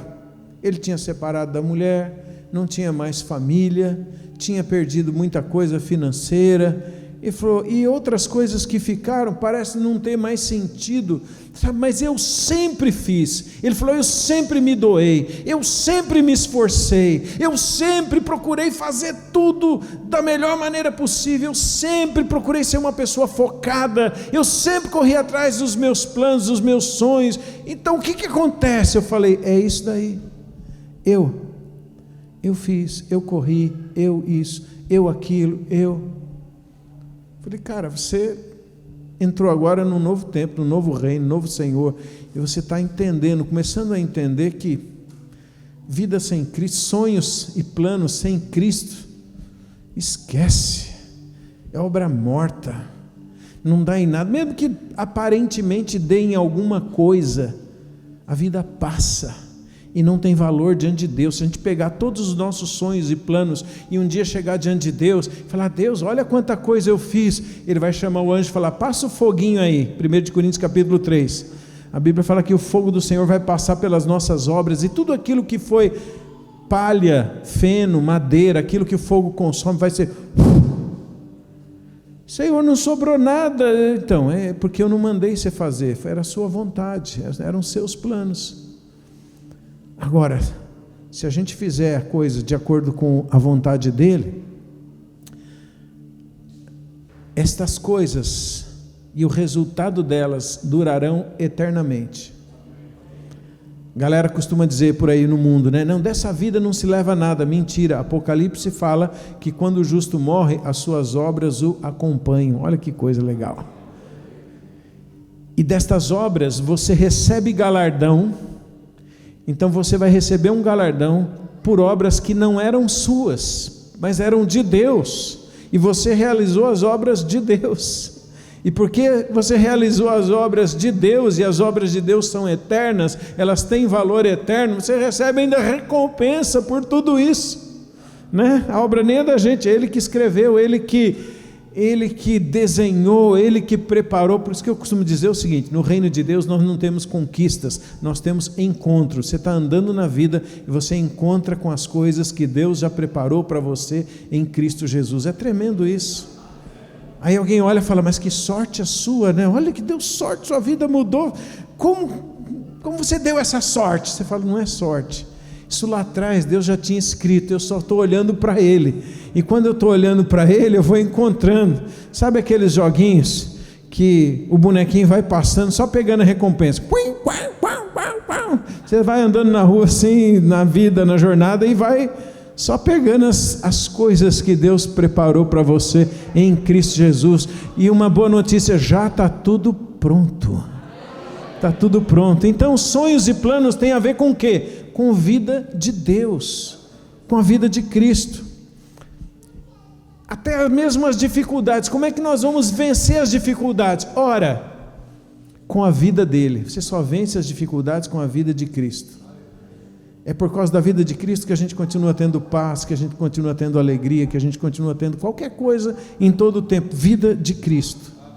Vida de Cristo. Paulo experimentou essa verdade. Olha como Paulo fala disso. 1 Coríntios 8, 13, ele diz assim: em tudo somos atribulados, não angustiados, perplexos, não desanimados, perseguidos, não desamparados, abatidos, não destruídos, levando sempre no corpo o morrer de Jesus. Paulo dizia, eu tenho que morrer direto, para que a vida de Jesus se manifeste em nosso corpo. Levando sempre o morrer de Jesus, para que a vida de Jesus se manifeste em nosso corpo, porque nós que vivemos, somos sempre entregues à morte por causa de Jesus, para que também a vida de Jesus se manifeste em nossa carne mortal, de modo que em nós opera a morte, mas em vós a vida. Quer dizer, Paulo, como é que você enfrenta tudo isso, Paulo? Todas as lutas, diversidades, perseguições, prisões, seja lá o que for, tudo que você tem enfrentado com a vida de Cristo. Paulo, como é que você canta na cadeia junto com Silas depois de ser apanhado tanto? A vida de Cristo. Paulo, como é que você tem paz sendo perseguido dessa forma? A vida de Cristo. Ele falou, eu aprendi a morrer para a vida dele se manifestar. Você vai profetizar para alguém, com a sua vida não dá, porque você vai ficar pensando, será que eu consigo? Será que eu tenho o nível correto de santidade, de conhecimento, de maturidade? Será que é de Deus? Será que não é? Esquece, é a vida de Cristo. Você vai orar por alguém, será que a minha fé vai ser suficiente para essa pessoa ser curada ou não? E se ela não for curada, como é que vai ficar a minha imagem? Será que eu não vou fazer um fiasco aqui? Eu vou orar e ela não vai ser tocada por Deus? E aí, esquece. É a vida de Cristo, para que a vida de Cristo se manifeste em nossa carne mortal. Jesus está falando, eu quero usar o seu corpo, eu quero usar a sua voz, eu quero usar a sua mão, eu quero usar os seus pés, eu quero usar você, para manifestar a minha vida. Por isso que a gente tem que dizer, Senhor, eis-me aqui, não com a minha vida, com a sua, governa sobre mim, reina sobre mim. Paulo dizia isso o tempo todo, por isso que ele disse em Gálatas, estou crucificado com Cristo, logo já não sou eu quem vive, mas Cristo vive em mim, esse viver que agora vivo na carne, vivo pela fé no Filho de Deus que me amou e se entregou por mim. Olha que tremenda declaração, não sou eu mais quem vivo.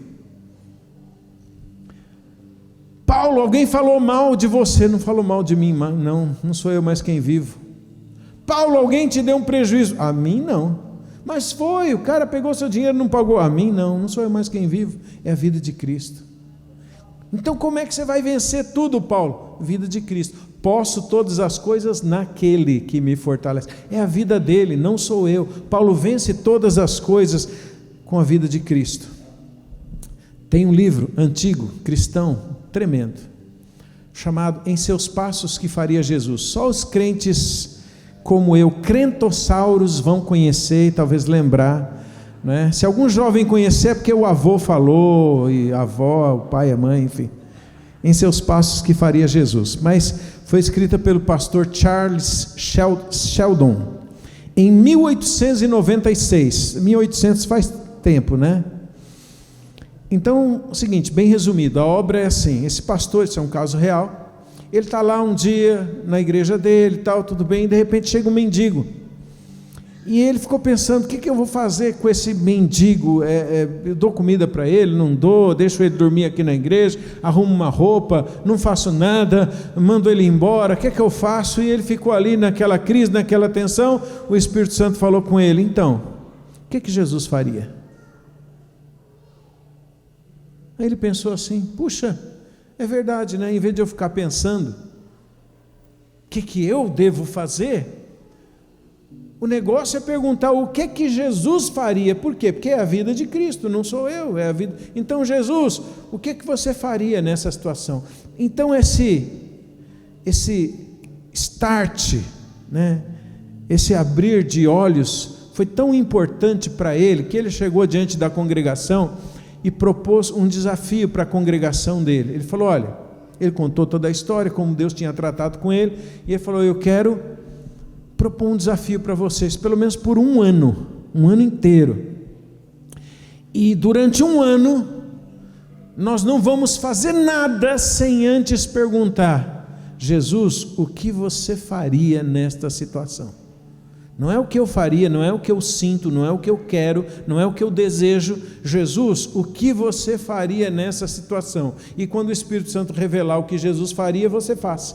Por quê? Porque é a vida de Cristo, não é mais a nossa vida. E aí o livro, Em Seus Passos que Faria Jesus, foi um best-seller conhecido no mundo cristão, é sobre essa trajetória dele e da congregação durante um ano, só perguntando para Jesus, desde as coisas pequenas às maiores: Jesus, o que você faria? E o Espírito Santo falando: faria isso, faria aquilo. E eles começaram a fazer, e coisas tremendas começaram a acontecer. Foram instrumento de Deus para mudar a vida de um monte de gente. Houve assim inúmeros testemunhos e também críticas até dos familiares: por que você está fazendo isso? Tal. O livro relata também pessoas que, porque eles começaram a viver a vida de Cristo, começaram a ser criticados: você é bobo, você é trouxa, por que você fez isso? Porque não sou eu quem vivo, é Cristo que vive em mim. Em seus passos, que faria Jesus? Esse livro toca nessa questão fundamental, é a vida de Cristo. E de fato, irmãos,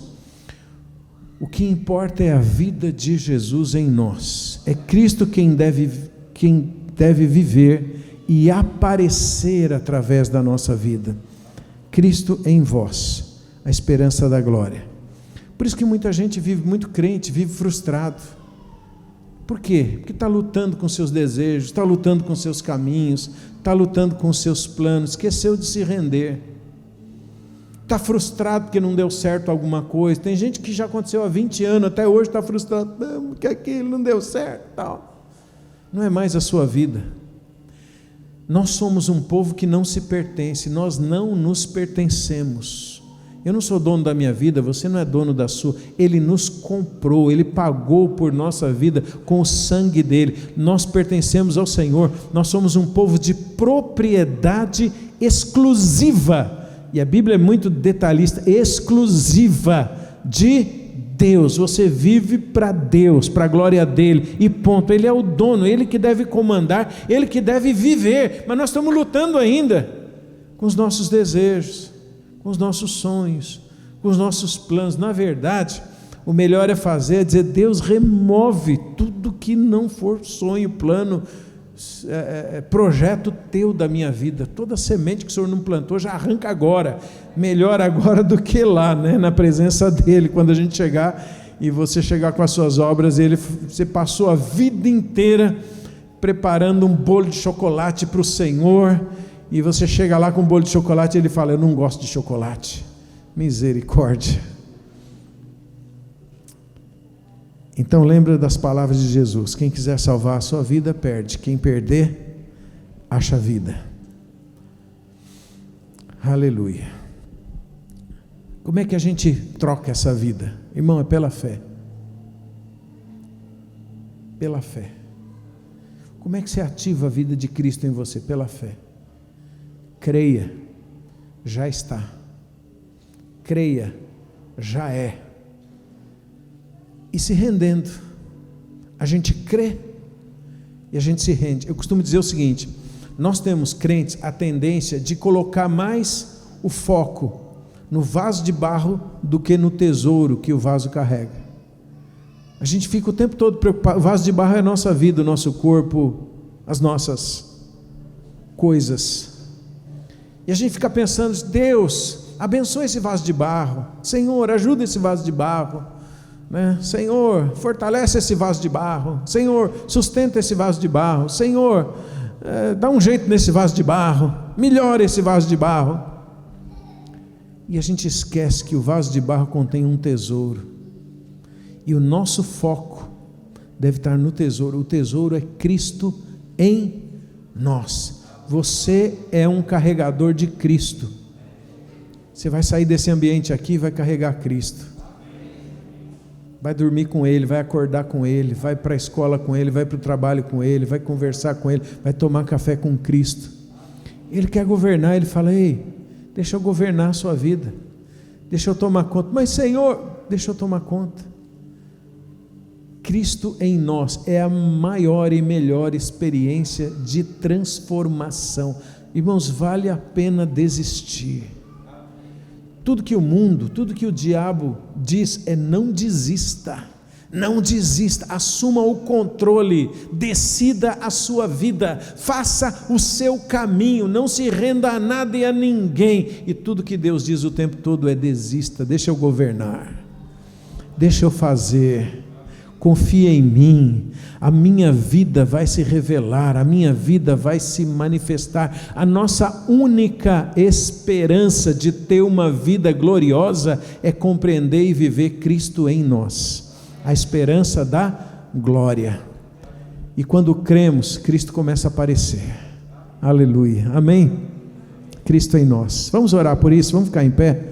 Eu acho que eu já passei do horário aqui, né? Eu estava tentando achar um relógio, ainda não achei, nem sei se tem algum, mas enfim, já são 19 horas, né? Já me lembraram aqui, misericórdia.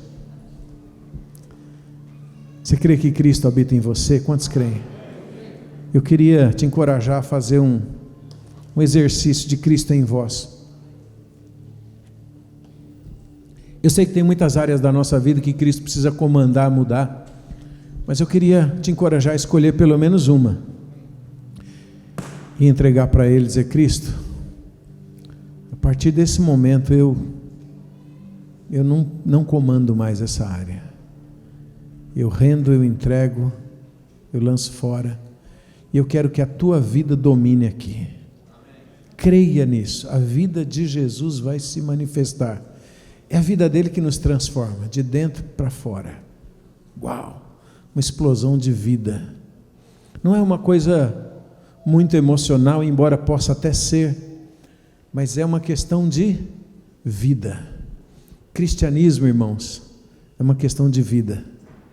A vida de Deus. A vida de Deus. Às vezes a gente ouve algumas coisas e o Espírito Santo trabalha nisso para nos levar à pessoa. E eu sinto que o Espírito Santo tem trabalhado nesse entendimento para nos levar à pessoa de Jesus que habita em você. Uau, nós somos carregadores de Jesus, não por merecimento, claro, jamais, nem por boas obras, nada do que façamos, mas nós carregamos o Senhor. Então eu quero te encorajar realmente a liberar sua fé nele que habita em você e dizer: Jesus, reina nesta área aqui da minha vida, e você vai ver transformação e transformação e transformação.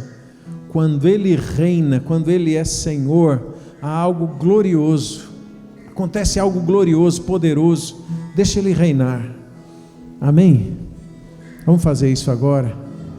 Ele está aqui, Ele habita em você.